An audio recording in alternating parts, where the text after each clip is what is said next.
Patuloy na lumalakas ang hirit ng fans na mapanood ang Kim Pao sa isang mas matinding proyekto matapos muling lumutang ang panawagan na mag-guest ang tambalang Kim Chiat Paolo Avellino sa action drama series na Sigabo ni Coco Martin.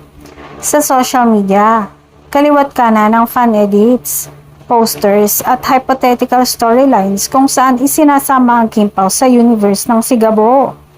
Ayon sa netizens, bagay umano ang dalawa sa intense at emotional na eksena ng serye, lalo na't parehong kilala sa pagbibigay ng natural at mabigat na performance sa drama projects.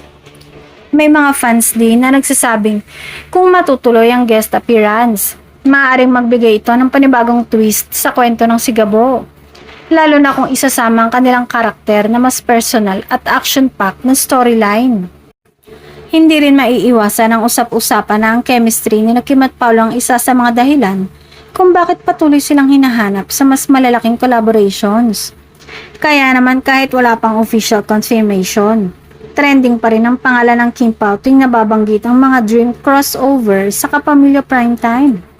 Sa kabila ng ingay online, nananatiling tahimik ang production ng Sigabo tungkol sa posibleng guestings. Pero para sa fans, sapat na ang konsepto pa lang para mag-excite at umaasa silang balang araw ay makita rin nila ang Kim Pao sa isang sereng kasing tindi ng inaasan nilang collaboration.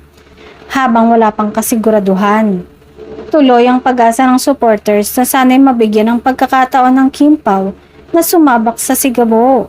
Isang tambalang ayon sa fans ay kaya magdala ng parehong kilig at bigat sa primetime drama scene.